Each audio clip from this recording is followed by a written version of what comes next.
Hello, my name is Mark Gibson, and you're listening to the podcast version of the Teagasc Signpost Series, a weekly webinar that promotes and examines sustainability in Irish farming. A very good morning to you, and you're welcome to the very first Signpost webinar for 2022. Just to remind you that this series is brought to you by Teagasc in collaboration with Dairy Sustainability Ireland and the National Rural Network and Food Drink Ireland SkillNet.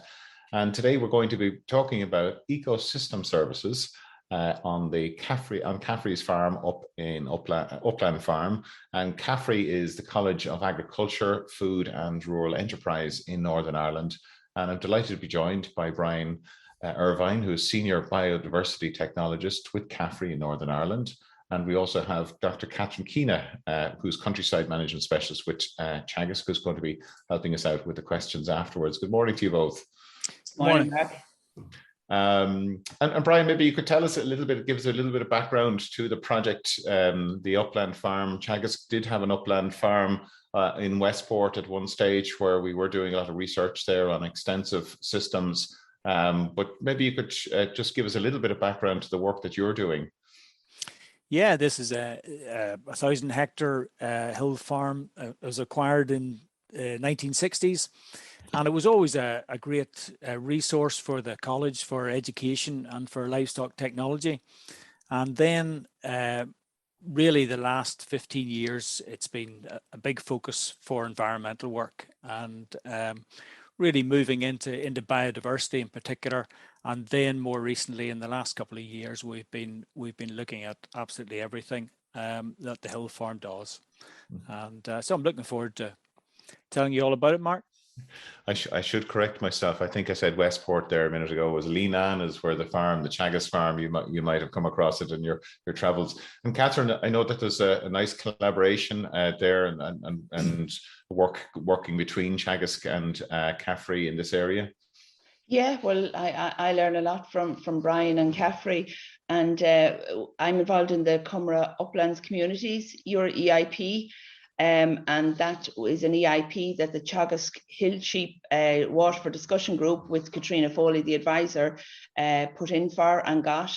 And we're very fortunate to have Owen Carton as the project manager. So last year, the farmers and ourselves went to visit the upland because it's so relevant. And honestly, I think the farmers are looking at the Cumra Mountains in a different light, because of what they saw in Glenvery. So that's why I think it's of huge interest to all upland farmers and advisors what's going on in Glenvery. So really looking forward to Bryan. It's so important, isn't it, to look over the fence and see what's happening in other countries. And I know it's something we all miss, is being able to do a little bit of travel and just to share experiences with other colleagues and farmers in different countries. So hopefully we get a chance to do that a little bit more this year. But look, I think maybe we'll move straight to the presentation. Bryan, you have around a 25 to 30 minute presentation for us. So we'll ask you to share your screen. So Bryan, we'll hand over to you and we'll chat to you after your presentation. Happy New Year to everybody. I'm going to talk about the Glenvery Hill Farm. And the map on the right shows you whereabouts it is. We're in south of County Antrim. At the bottom of the Antrim Plateau, really, on a basalt. And this is part of an SPA, Special Protected Area for Hen Harrier and Merlin.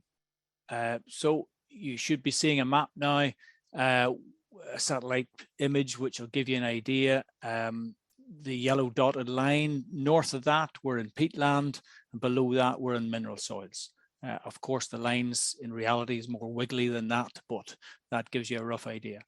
The block on the right is the Creve. That goes to a reservoir called Killylane Reservoir, which serves 60,000 people. That's down to the south of the picture you see at the minute. We're also doing a lot of work on the point, and we'll mention the Glen as well. We rise from 300 feet above sea level down in the yards up to 1,000 feet at the top. Fairly exposed hill, but southerly facing. Big thing to notice really is the lack of in-by land. We have about 60 hectares that can be cut for silage. So that ground's worked very hard with ewes, then 2 cuts of silage, then sheep again. Okay, I'm just going to keep moving through. This is our vegetation classification, and the purple and the pink is blanket bog and degraded blanket bog. The yellow is marshy grassland, heavily dominated by rush. Then down at the bottom, the light greens, improved grassland, some semi-improved and some unimproved. Other things to note are the big blocks of forestry. So 3 main blocks of forestry you can see there. And those are certainly an issue for us. The red dots on the map are where we've been doing vegetation monitoring since 2009. So AFBI has done that for us every 3 years. And really vegetation is very slow to change. So it's keeping a monitoring system in place there to see what happens whenever we cut or flail or burn or graze. So that's providing useful data. But I think the key thing is the mosaics involved. If you look at the right-hand side of the Creve unit, you can see that it really is a mosaic. It's a big 160 hectares there, grazed in 1 block, and that presents farmers as ever in agri-environment schemes with issues. Okay, the farm has 100 suck cows. It's a 3-breed cross, so there's a batch of Angus cows put to the shorthorn bulls, shorthorn to Limousin cows then to Angus, so it keeps rotating that way. Excellent cows. Replacement, the heifers are taken down to the lowland farm and brought back to calve at 24 months. The cows are grazed on what we call the parks, and they're mostly semi-natural grassland. Some of them rush infested, some of them reasonable. There's 1,100 ewes, and we have a batch of pure blackface, then with blackface cross swale, and then that cross is put to Texel. So we have 3 sort of batches of sheep. One of the main things we've done recently is in the last 5 or 6 years is the new sheep house, which can accommodate 750 ewes, and that has been fantastic educational resource for student work. And as well as that, there's umpteen technologies in there that are available to the sheep farmer.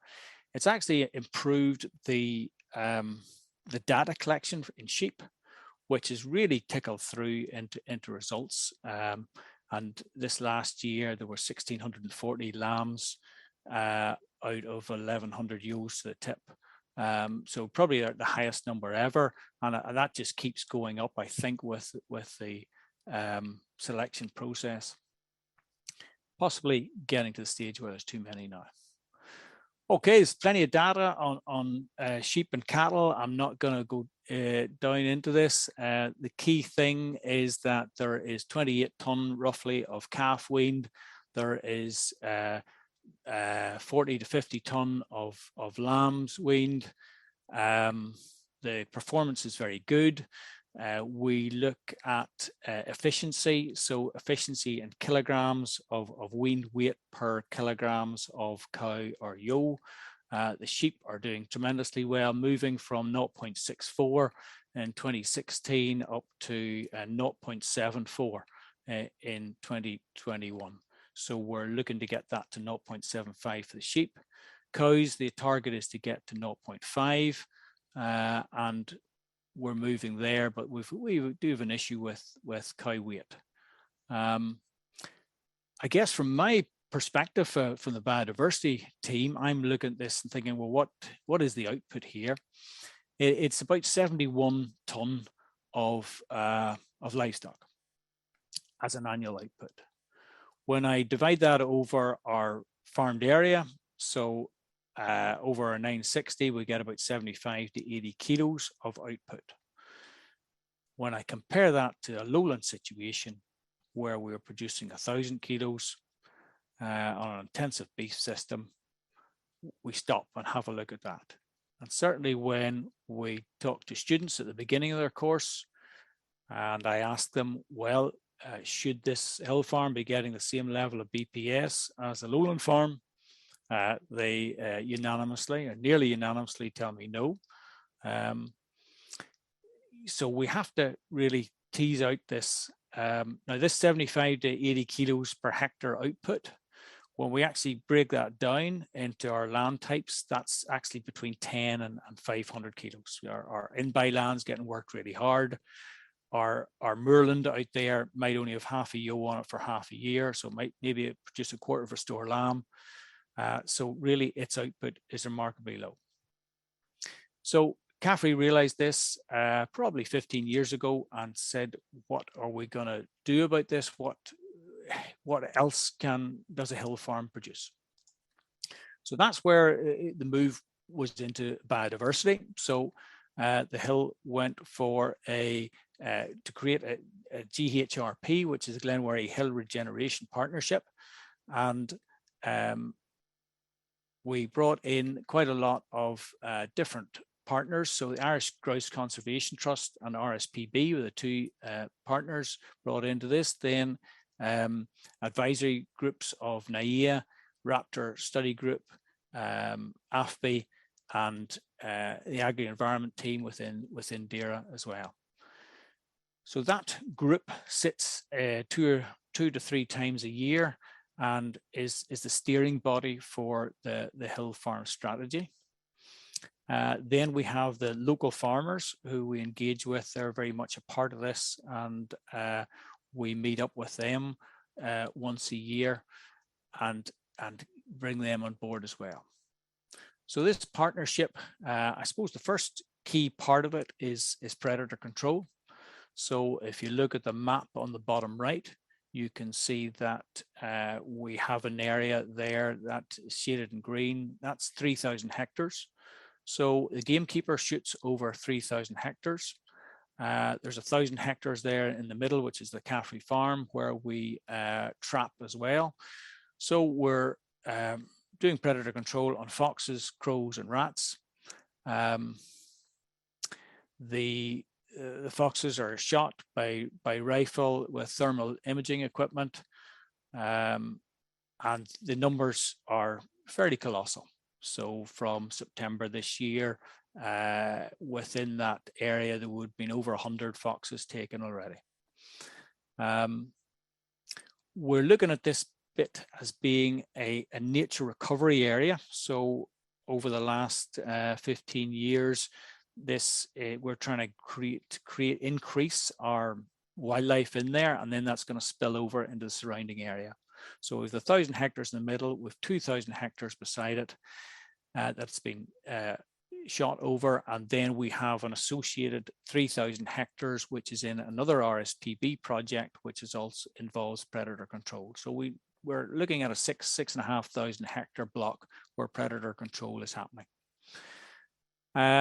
A byproduct of that is our introduction to gamekeeping course. So we have BASC and Irish Grouse Conservation Trust taking this course for us, and that's great to bring on other conservationists in the north and quite a few from the south coming to it as well. Okay, how has this worked? So if we look at red grouse, so we started in 2007. Our summer count would have been 37 birds. And then by the time we get to 2020, we're at about 340 birds. So that's within the main 1,000 hectare block. So we have seen a big and steady increase in grouse numbers. We are probably around the plateau at this stage. You can see a few dips and things there. There was a gamekeeper wasn't there for a few months in 2013, so a vast dramatic impact. There was no counts done in spring of 2020. And then in 2021, actually, we had a big, because of the drought, a lot of the grouse birds left. So there was no count done there. But we fortunately they're all back for the winter, or big numbers are back. The Irish Grouse Conservation Trust won the Purdy Gold Medal for red grouse and other ground nesting at risk species back in 2019 for this project. Okay, we're looking at hare numbers on the site. From 2009, we were slightly above the Irish average on the site. I remember from working on this site back in the 1980s, there was always, was always good for hares.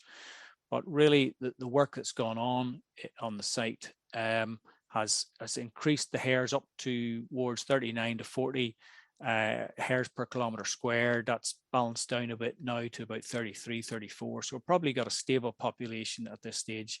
The 2021 count, the raw data is the same as 2017, 2018. So that will continue there. And so this is one of the strongest populations in Ireland for grouse and hare. Okay, we're also looking at breeding waders on the site. So we started off in 2009 with one pair of one pair of snipe on a particular breeding wader site to the west of the farm. And that's in this graph in yellow. And you can see then by the time we get to 2018, we're up at 14 pairs. The dark blue bar will give you the total number of snipe pairs that's been counted, really running from, we started measuring in the rest of the farm as well from 2012. So from 2012 to 2021, we've moved up from 8 pairs up to 37 pairs. So a nice steady trend. And there's still room to go there. A few photographs of snipe up there, just on a few restored areas we've done recently. You can see some camera trap photographs at the top. Just unbelievable what goes on after dark. There's a lot of snipe activity there. Okay, we're also looking at curlew and lapwing. So there would have been 0 curlew and lapwing from 2009 when the project started. We got our first pair of curlew then in 2016, and since then there's been 2 or 3 chicks fledged each year.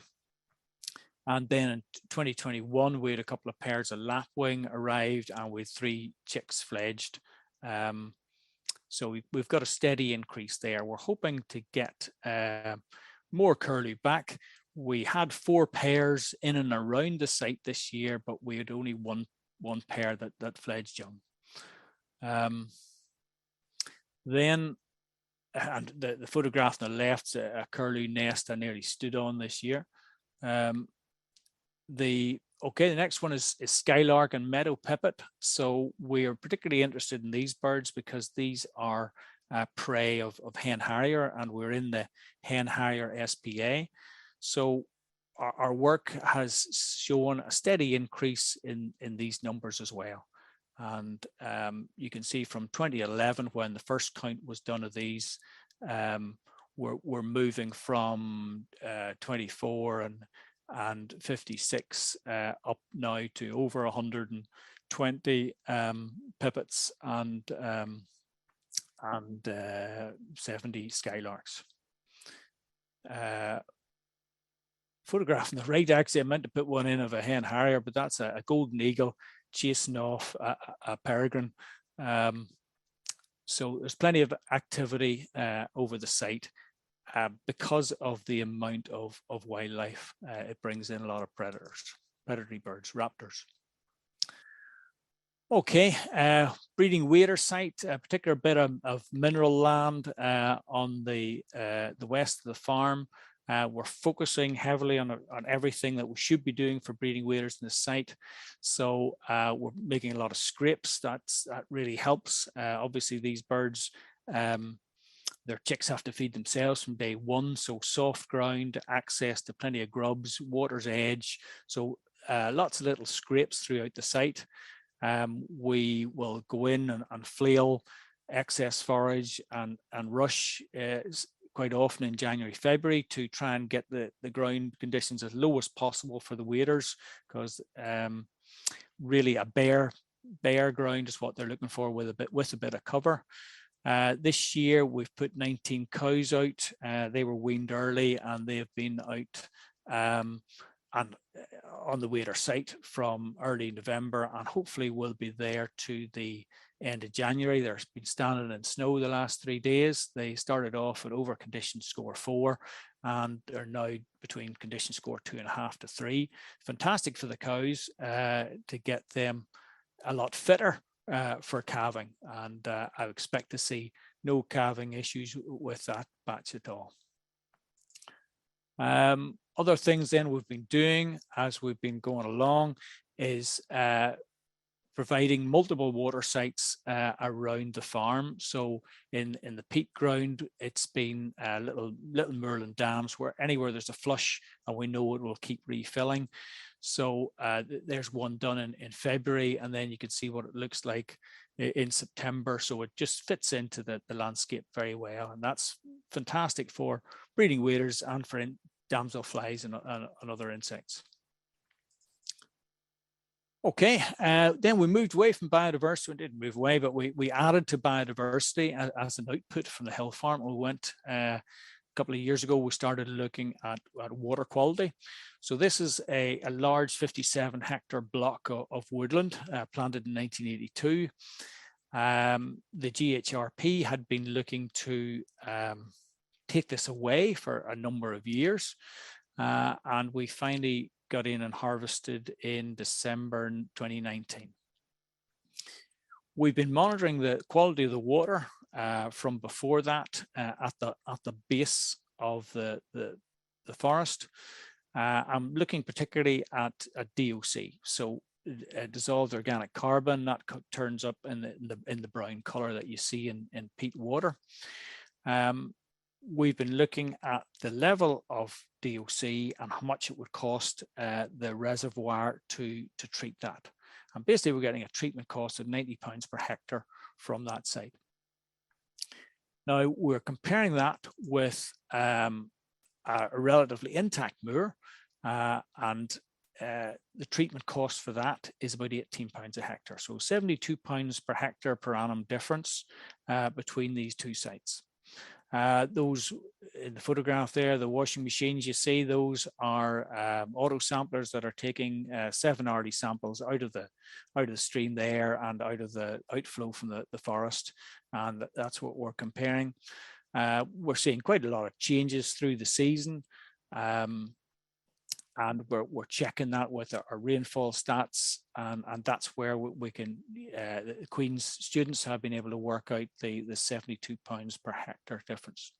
Now that's very relevant because remember, our output here is maybe a quarter of a store lamb or half a store lamb. So that £72 a hectare is important. Next thing we're looking at is flood alleviation. We're looking at flow rate of these areas. I think the easiest way to explain this is to look at a 5 millimeter rain event. Now we're comparing a heavily modified site where the water table is low because of big drainage activity. So therefore it's got a high storage capacity. And we're comparing that to a very minor modified moorland where the water table is very high. And so therefore it has a low storage capacity. So if you look at the table there, you can see that hours to reach peak flow after a 5 mil rain event is 2 hours in the deeply and intensively drained site. Then hours to return to base flow is 25 hours. So really all that rain that came down was away again within 25 hours. Relatively intact bog, if we do the same comparison, it's taken us 7 times longer to reach peak flow, and it's taken 3 days to return to base flow. So the advantage of having where most of the rain occurs, of alleviating the flow, delaying discharge is big. And that's something that isn't thought of that much. We're getting more and more extreme weather events. We have our a great weather station on the hill farm, and that is actually demonstrating some real extreme events. If we can hold that back, it gives farmland lower down a good chance to drain out before the deluge comes from the hill. Wildfire prevention is a big one. We have created a wildfire response plan, and we hope to use that template for other farmers. So it's a 3 to 4 page template.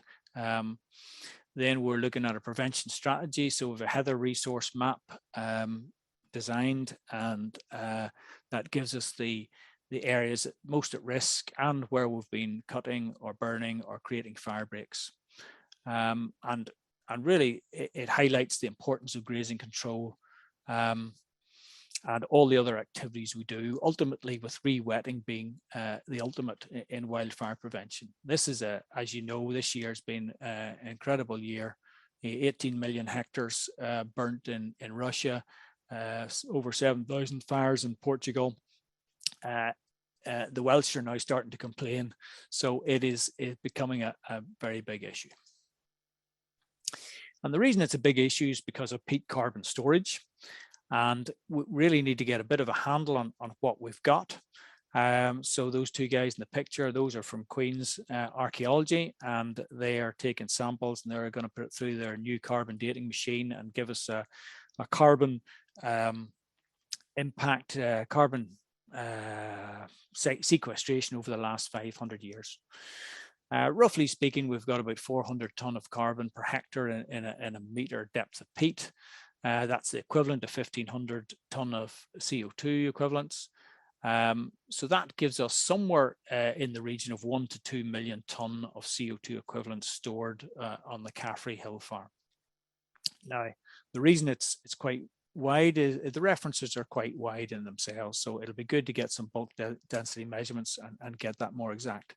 But I want you to remember that 1 to 2 million tonne of CO2 equivalent as if you keep an eye on that number. So that brings us to our CAFRE carbon zero target. We have a livestock emissions we would have thought was the big one at 1,500 tonne of CO2 equivalent, but peatland emissions are 3,000 tonne. Now that's a very high figure. We get that from applying the IUCN UK peatland emissions factors and the UK peatland code protocol. But when you compare it to 1 to 2 million tonne of store, it's a very small amount, but it's a major problem for us. So the first way we're going to get past this is forest to bog. So we have to remove poorly growing forest, which has an emissions factor 9.9 tonne of CO2 equivalent per hectare. And there's lots of reasons for getting rid of the forest. So we started there December 19. You can see in the top right logging going on. What we're left with on the top left is ground that has been ploughed a metre deep. So there's minor drains 3 metres apart, peat thrown up into a furrow, up into the ridge, and with main drains then 50 metres apart and 2 metres deep. So a heavily drained site. We've been using a variety of techniques: stump flipping, ground smoothing, peat bunds, peat dams, turf relocation, cell bunding, and drain blocking to restore that. And you can see what it looks like there. October 21, that's recent work. January 21, that last year's work.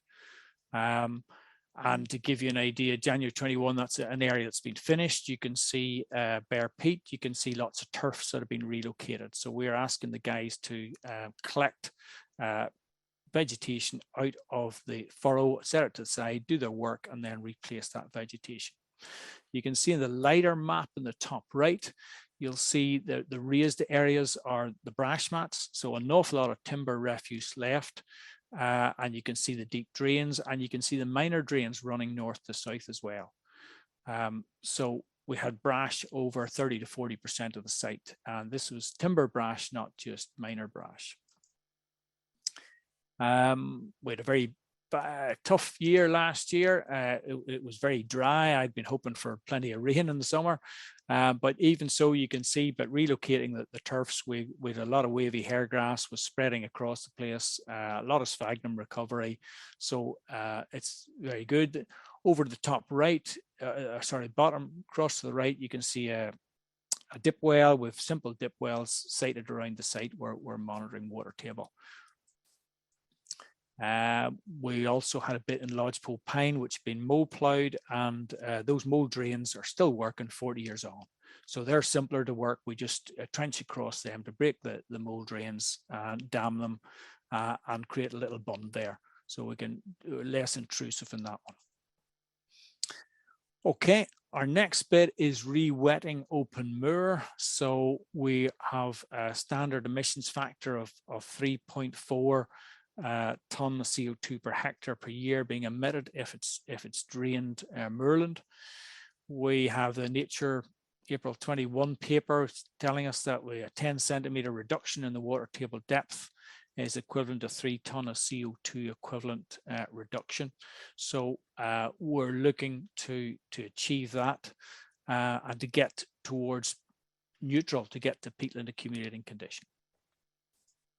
A couple of different methods we're using. One, we're identifying peat pipes. Peat pipes are underground natural drainage systems in moors. So we've broken one of these and then bringing the water back up and into a series of dams and allowing the water to then leave the site via these dams. And so that was done in February 21. And you can see the series of terraced dams down this little valley, this sort of flush valley. We're bringing the water up to raise the water table, but we're also creating permanent pools of water for the birds. We're moving on to open moor. And we again will have this emissions factor reduction of 3.4 ton of CO2 equivalent. We're trying to get the water table increased, so we're getting closer to the surface.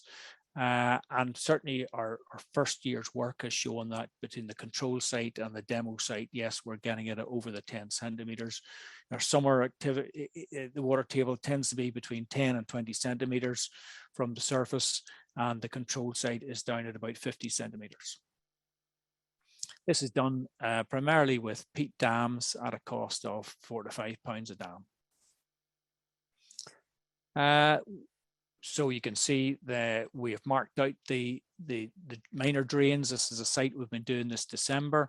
We've been using handheld Trimble device to mark all the drains, mark all the peat blocks, because once it's done, it's very hard to go back and see how effective it's been. We're using a range of stuff, mostly peat dams. We're trying plastic inserts, plastic pilings, wood. And then we're going to bring further researchers on to check these emissions by monitoring fluvial and gas losses. So Queen's, Ulster University, CEH are involved there. So CEH are going to be putting up a flux tower next month on the Creve Moor, which will give us the gas readings, and UU are organising a PhD for further fluvial carbon works. Okay, I'd be glad to know it's my last slide. It's a fast run through. So really, to sum up our CAFRE hill farm outputs, we started off with livestock, we moved into biodiversity. That is progressing very well, and we're now identifying all these other features: water quality, flood alleviation, carbon storage, wildfire prevention, and carbon sequestration. So we see the hill farm as being so much more than just livestock. It has an awful lot to achieve, and from my opinion, requires a lot more than BPS. You can see environmental measurements that we're undertaking. We're trying to collect as much data as we can on the one site, so it is as most useful to other people. With various research partners, and we certainly welcome any other research partners who want to join us as well. I'll stop there, Mark. That's great, Brian. Thanks very much for that. Really enjoyed your presentation, and nice to see a case study, you know, how things are working on the ground. And obviously, you know, you're doing a lot of work there in I suppose undoing some of the work that was done in the past. We have had some questions coming in there just around the forestry side of things, and I know, look, people mightn't be aware that, you know, there was a lot of forestry planted during that 80s period that was probably just not appropriate on those types of peat soils. It has happened here in the west of Ireland as well. Has there been? Did you have to seek any special dispensation to not have to replant that, or is it the same as down south here? That's just there isn't a planting requirement there on peat soils. Replanting. Absolutely. We go through our EIA assessment process, and certainly whenever the biodiversity objectives are stated, and it was fine. Yes, because of deep peat, we're no longer replanting essentially on deep peat. Forest Service, yes, if the first crop has been very successful, then it is anticipated it will be replanted. If it is not, then it is looked at, and if there is a request for an EIA, then it is granted. Yeah. In terms of the wildlife management side of it, then there is the how do farmers benefit from that? Like down south, we would have a lot of commonages here, where there's a shared responsibility, but also shared ownership of the land. How do you see that working in that scenario? I presume there's no commonage involved in this particular site. No, there's not in this site, but we're working with all the neighbouring landowners. So quite frankly, we've had 100% acceptance of that, and willingness to participate. The farmers are delighted to see wildlife returning to their hills.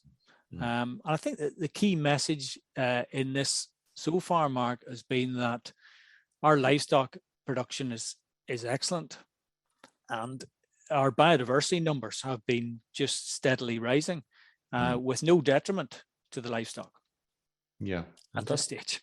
That's a really positive story, because there is that narrative, I think, in some people's minds that it's either one or the other.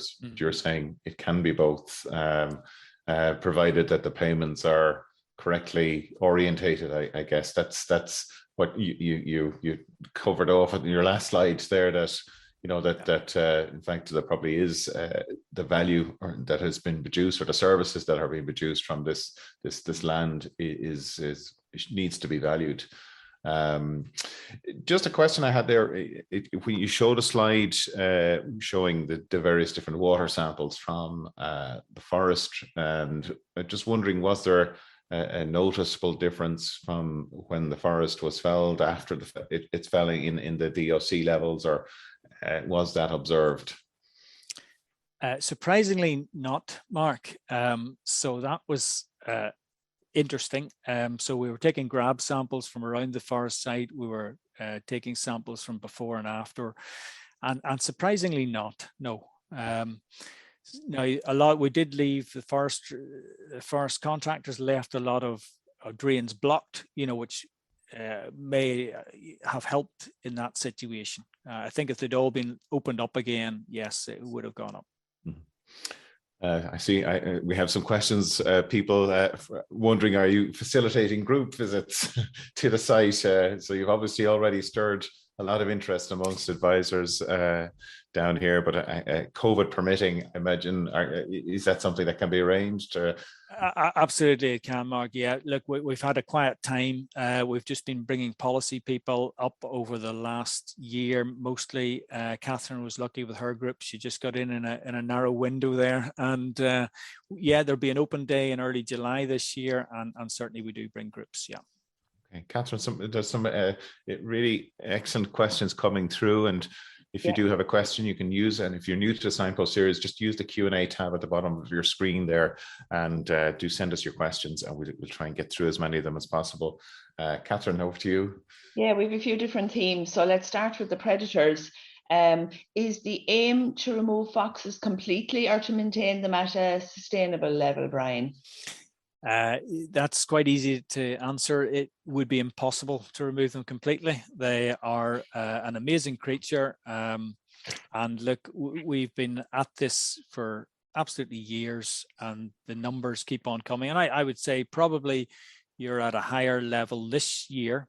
They must than ever. And are there any other predators? Mink was mentioned there. Is it controlled, or how? So any other predators other than foxes? Yeah, certainly crows with larsen traps, rats.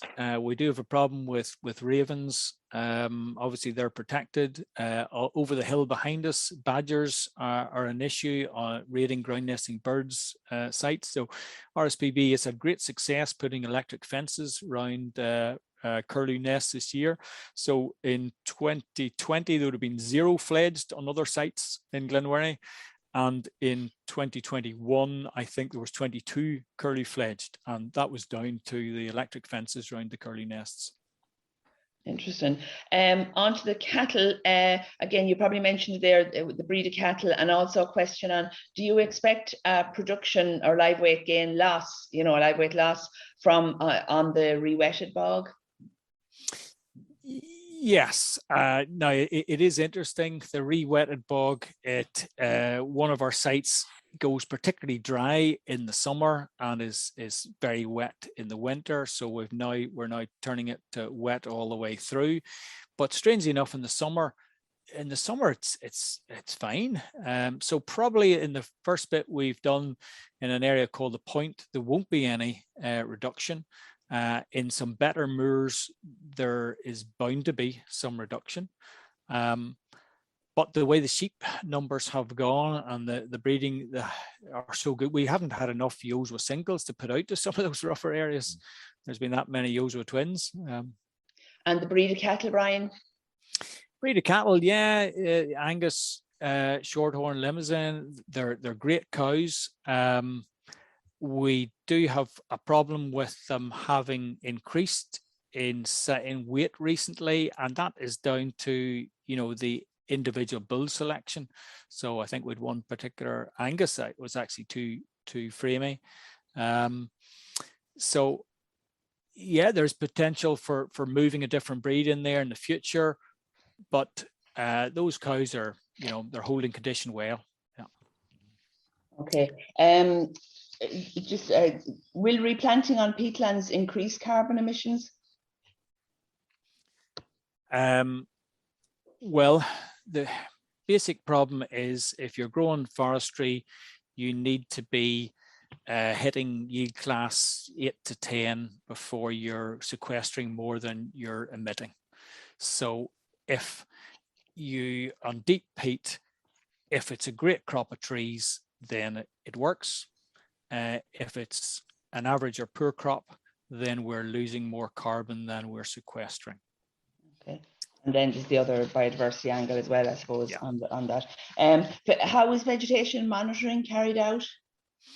That's done in 2 meter square grids. So those are, GPS marked, and they're returned to those every 3 years and assess the percentage of vegetation there. Vegetation assessment is interesting. It's not up to 100%. It's higher because it's 3-dimensional. It goes up to 130, 140%. We are looking for 50 to 60% sphagnum moss to be peat accumulating condition, as well as having heathers and grasses and sedges growing above that. Brilliant. Mark, I have 2 more quick ones before I come back to you. Any invasive alien species?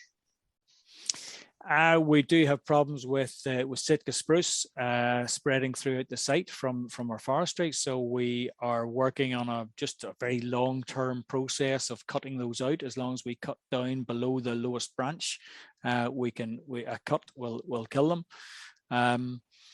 That is probably the only invasives we have. Yeah. And final one for me for this moment, Mark, are cultural services being considered? Yeah, we've run up until COVID. We were a very popular spot for Duke of Edinburgh students who would have come up and practiced their trails. Were part of the Antrim Hills Way, which is unfortunately temporarily closed. So we see access as an important thing, because obviously during lockdown we've seen so many people requiring to access the outdoors. So how we can facilitate that, yeah, we'll continue to look at that. And yeah, there was a question relating to that actually around any health and safety concerns there with those various dams and ponds that you've created. Is that a concern for you with walkers traversing the land? Absolutely, it is. So we have signs up in the forest to bog restored areas. Those are the particularly soft ones. The other ponds and dams, you have to remember we're trying to minimize the depths of those. So the idea is not to create now obviously we could still lose lambs and the odd ewe in one, but I'm trying to maintain the depths so that it's certainly safe for stock people. I think if we have the right breed of sheep, we'll always lose some sheep, but we won't lose, that won't be a big issue. We certainly haven't lost any yet. Maybe just talk about the carbon emission side of things. You mentioned about the actual carbon storage there within the peatland. Do you have any figures on the emissions rates from the peatlands? That I think you did mention emissions rates for the moorlands. Now maybe I missed it. I know there's a lot of interest obviously in that whole area at the moment, and one of the measures within the marginal abasement cost curve within Ireland is that re-wetting of peatlands as a means of improving the carbon sequestration potential. Yeah, look, we're using standard IUCN UK emissions factors. So that's a very good start, but we're going to go more local than that because we have to demonstrate to farmers that those are correct. Now, one of my colleagues has a great saying, there's the Eskimos have 50 words for snow, and yet we talk about peat bogs, and the reality is they are so different.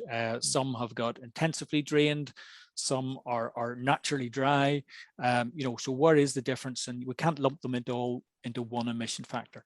But the factors we are using is 2.08 and 3.4, so that's for undrained and drained grassland and heather moorland dominated.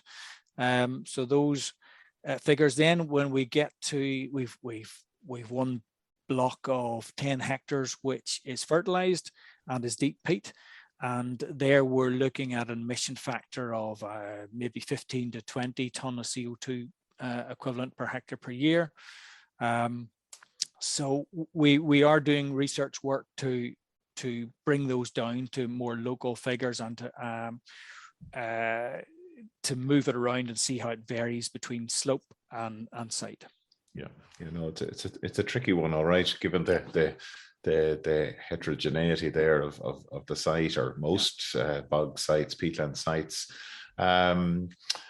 Question there in relation to just a lot of comments coming through, Brian. One comment coming through: the best webinar so far in the series. So you can take that as a serious compliment. There was some questions there in relation to the drainage side of things. Where is the one I was looking for? Yeah, there was just somebody there pleased to see the old Billy Burke peat mold plough drain still working. I suspect somebody was involved in the actual rollout of that in ordinary or conventional lowlands. Has the re-wetting strategy affected the future possible stocking rates on the area? Is a question that has just come in there. Look, definitely it has. We are being greedy. We are trying to do everything. At some point, we will get to a stage where there will be an impact. There isn't yet. I trust my colleagues on the farm to think of every which way they can to maintain stock numbers, but ultimately I would expect us to drop a couple of hundred to 300 sheep.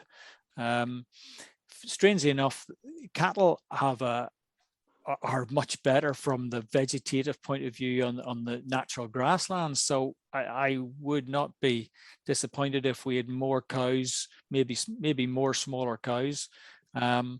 And I think we'll look at some mob stocking this year of on a particular bit to see if we can reduce sheep grazing and just mob stock 2 or 3 times a year with cattle and see if we can get an increase in scabies, for instance, in butterfly figures. That would be interesting as a demo compared to our normal. Just looking at I suppose taking a broader view of the economics of this, I know that there's still a lot of head scratching going on around how we put a value on ecosystem services, and it's a point that Donald Sheehan, who is involved in the Bride EIP project, makes on every opportunity he has to say, okay, how can we better reward the farmer for these types of services, from maybe beyond even the cap payment system, or how the marketplace is the place that he would like to see some reward coming through from as well. Has there been any thinking around that being done in relation to this project? Policy are working on the next Northern Ireland strategy for 2024. Really, it's looking at a basic payment and looking at agri-environment. So really through the agri-environment route. Personally, I see this as looking at what conditions should Merlin be to achieve the most ecosystem services, and unusually re-wetting, having no active drains or few active drains, ticks all your boxes in carbon storage, carbon sequestration, wildfire prevention, biodiversity, water quality. It ticks them all apart from livestock. Now, so certainly, it would be great to see what the target, what the advice is. It's vegetation control. It's having no active drains on your site. That's what you should be actually being paid for. Catherine, back to you. Yes, just a couple of ones back on the cattle. Are you thinking of any of the smaller breeds, the Dexter, the Irish Moyle, or that? And I know a question came in about the collars, and I know you're using them, but you might just want to mention that you're going looking at more things with the collars in the future. Yeah. Well, look, we had, yes, there's always interest in other breeds, absolutely. We were going to change one of the breeds this year, but we're involved in other livestock exercise, a good myostatin project with the Limousin. So we held on to that. We do need to get our cow size down. We can get obsessed with breed, and it's really, well, the usual thing. We know that variation within breed is as much between breeds, and that's an important thing to remember. Those cows they're fantastic cows we've got at present. It's just getting size and trying, can we reduce size within breed, or do we need to jump out? That's the key question. But certainly when they're reared on the hill, they're perfectly capable of tackling forage. We have them 19 cows out with collars at the minute, and we've just been monitoring GPS and cow activity per day. And we're going to put on the electric fencing system in the next week or so we can close them up and graze out particular areas in the Wader site. We'll also look at sheep collars, doing this on our habitat mosaic this summer. The activity rate is fantastic, and to see the difference between the Angus, Shorthorn and Limousin, and to see which animal is moving more in a day in a greater search for nitrogen and phosphorus in forage. In theory, the animal that moves the least is the one that is the most useful to you from the biodiversity point of view of just harvesting everything in sight. Also interesting to see what the cows do at 3 and 4 in the morning. They are always up out for a graze. And just one final one from me, Mark, there. Well, about the suckler herd, are they fed indoors during the winter? And maybe a related one then, is the lowland being pushed harder with maybe, and is there any issues with keeping the lowland sustainable in that kind of a, when you're trying to juggle the two, upland and lowland?